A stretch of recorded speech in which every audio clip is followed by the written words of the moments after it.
Hello students, welcome you all. So today we are starting second law of motion.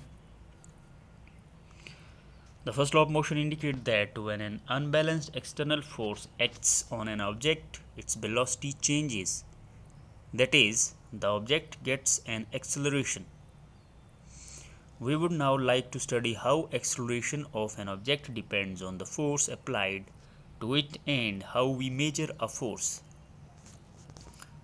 First law में हमने देखा वहाँ से जो इंडिकेशन मिली पता लगा कि when we will apply an external force on the object तो उसकी वजह से क्या होगा, जो उसकी जो वेलोसिटी है वो चेंज हो जाएगी and the object will get accelerated. Now we will study, अब हम इसमें ये देखेंगे कि how the acceleration of the object depends on the force applied.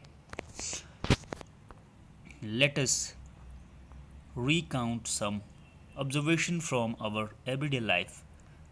During the game of table tennis, if the ball hits a player, it does not hurt him. On the other hand, when a fast moving cricket ball hits a spectator, it may hurt him. देखिए क्या बताया इन्होंने, table tennis का जो ball है जब वो hit करता है प्लेयर को तो it does not hurt him, whereas a fast moving cricket ball can hurt a spectator. A truck at rest does not require any attention when parked along a roadside, but a moving truck, even at speed as low as 5 meters per second, may kill a person standing in its path. A small mass, such as a bullet, may kill a person when fired from a gun. These observations suggest that impact produced by the object depend on their mass and velocity. तो ये जो example थे इनमें हमने देखा कि जो impact होगा, जो प्रभाव होगा ऑब्जेक्ट का, वो किसके ऊपर डिपेंड करेगा, mass and the velocity. Similarly, if the object is to be accelerated, we know that a greater force is required to give a greater velocity. In other words, there appear to exist some quantity of importance that combines the object mass and its velocity. देखिए क्या बता रहा है कि जब हमने किसी object को एक्सलेट करना है तो we need to apply greater force is required to give a greater velocity, ताकि उसमें वेलोसिटी आए. दूसरे शब्दों में आप बोल सकते हैं कि there appear to exist some quantity of importance that combines object mass and its velocity. So there is something that combine the mass as well as the velocity. One such property called momentum was introduced by Newton. The momentum p of an object is defined as product of its mass and velocity, that is p is equal to mv. तो momentum जो है हमारे पास, देखिए क्या, it is product of mass and velocity. Momentum has both direction and magnitude. Its direction is same as that of velocity. दोनों चीज़ें होंगी मोमेंटम में, आपके पास डायरेक्शन भी होती है इसमें और मैग्नीट्यूड भी होता है. And the direction is same as that of velocity, कि जिस डायरेक्शन में वेलोसिटी होगी उसी डायरेक्शन में जो है मोमेंटम होगा बॉडी का. The SI unit of the momentum is kilogram metre per second. Since the application of an unbalanced force brings a change in the velocity of the object, it is therefore clear that a force also produces a change of momentum.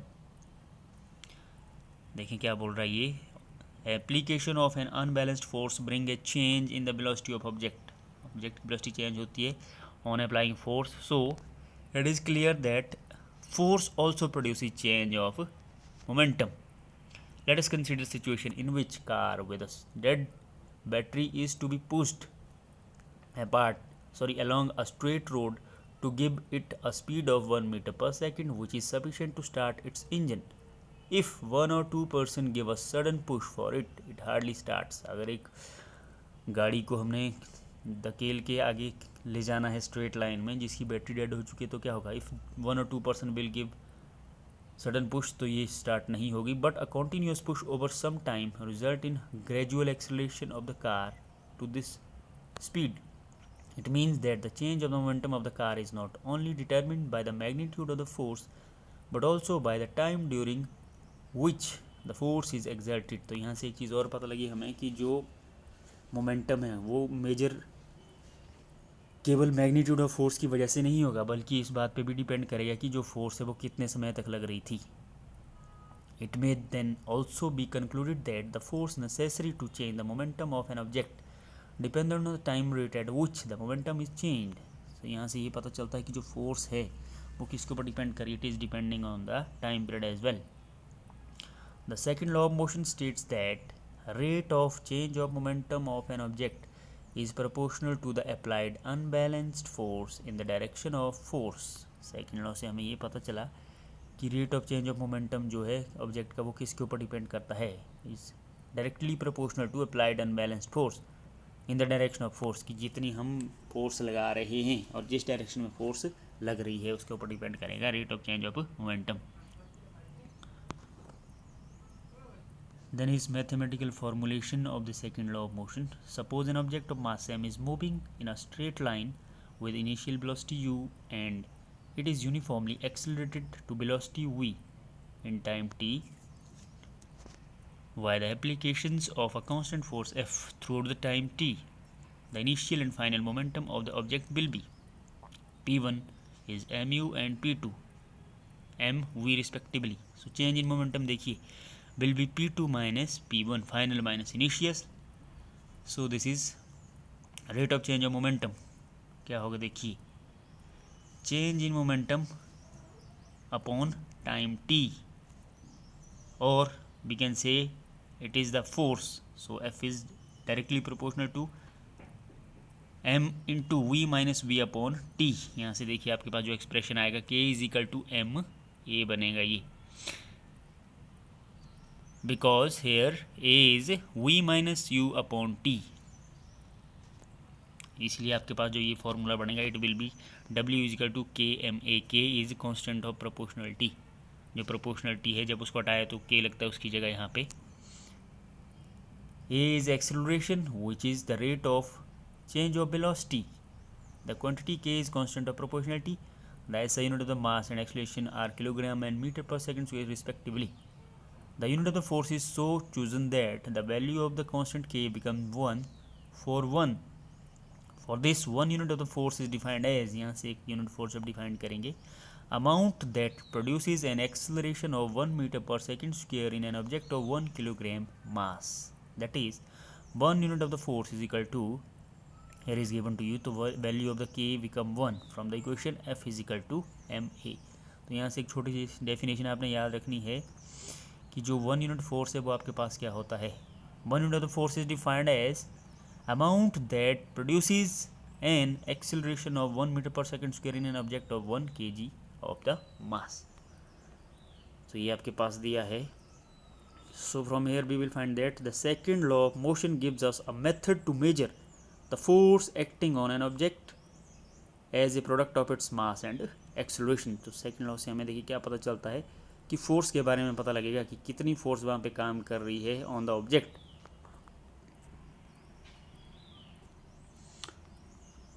Next is the second law of the motion is often seen in action in everyday life में भी देखते हैं हम. Have you notice that while catching a fast moving cricket ball a fielder in the ground gradually pulls his hand backward with the moving ball. In doing so, the fielder increased the time during which the high velocity of the moving ball decreased to 0. ऐसा क्यों होता देखिए, इस case में जो fielder है वो क्या करता है, इंक्रीज द टाइम ड्यूरेशन को बढ़ाएगा वो with which the high velocity of the moving ball decrease to 0, जिसकी वजह से क्या धीरे धीरे जो वेलोसिटी है वो कम हो जाएगी उस मूविंग बॉल की. दस acceleration of the ball is decrease. इसके साथ ही क्या होगा, जब वेलोसिटी 0 होगी तो एक्सेलरेशन भी क्या है, कम हो जाएगी, डिक्रीज हो जाएगी. And therefore the impact of the catching the fast moving ball also reduced. Impact भी कम होगा. If the ball is stopped suddenly then its high velocity decreases to 0 in a very short interval of time. लेकिन देखिएगा क्या, हम एकदम से उसको स्टॉप करेंगे सडनली तो जो वेलोसिटी हाई वेलोसिटी जो है decreases to 0 in a short interval of time. तो जो वेलोसिटी को 0 होने में कम समय लगेगा. पहले वाले केस में देखिए वेलोसिटी को 0 होने में ज़्यादा समय लग रहा था, लेकिन यहाँ पे कम लगेगा. तो क्या होगा देखिए, thus the rate of the change of momentum of the ball will be large. So momentum change यहाँ पे लार्ज होगा. Therefore a large force would have to be applied for holding the catch that may hurt the palm of the fielder. इसकी वजह से क्या होगा, जब large force की जरूरत होगी फॉर होल्डिंग द कैच उसकी वजह से क्या होगा, देखिए आपका जो पाम है, जो हथेली है, उस पर चोट भी लग जाएगी, क्योंकि इसमें जो टाइम ड्यूरेशन है वेलोसिटी के कम होने के लिए, that will B low. In a high jump athletic events, the athletes are made to fall either on a cushioned bed or a sand bed. This is to increase the time of the athlete fall to stop after the jump.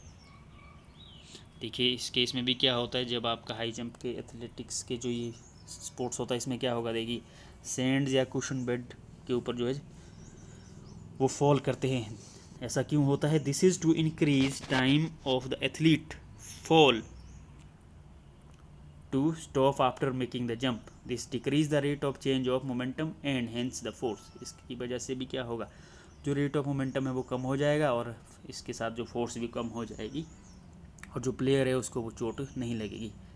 Try to ponder a how karate player breaks a slab ice with a single blow. So these are few examples. आगे और दिया है, थोड़ा सा देखें. The first law of motion can mathematically be stated from the mathematical expression of the second law. यहाँ से भी इसको ड्राइव कर सकते. देखिए F is given to us M A, F is equal to M into we minus you upon T from the equation of motion. So it will be mb minus mu. That is, when f is equal to 0, then v will become u for whatever time t is taken. This means that the object will continue moving with uniform velocity u throughout the time t. इसका मतलब क्या, देखिए ये जो बोल रहा है कि ऑब्जेक्ट जो है आपका कंटिन्यू मूव करेगा with uniform velocity u throughout the time t. If u is zero then v will also be zero. लेकिन अगर u आपका ज़ीरो है तो v भी क्या हो जाएगा, वो ज़ीरो हो जाएगा. That is the object will remain at rest. Object जो है रेस्ट में रहेगा. So in this way we can drive the first law of motion from the second law as well. So this is all about the second law. इसमें आपने देखा mathematical expression as well as the definition, और एक नई term that is momentum के बारे में पढ़ा, which is product of mass and velocity. तो सेकेंड लॉ हमें बताता है, क्या है बनेगी आपकी सेकेंड लॉ की definition, that is the change of the momentum of the object. वो किसके ऊपर डिपेंड करेगा, that will depend upon the unbalanced force in the direction of force. और जो एक्सप्रेशन होगा इसका, the force that will be measured using this law is F equal to M A. So this is all about. Thank you.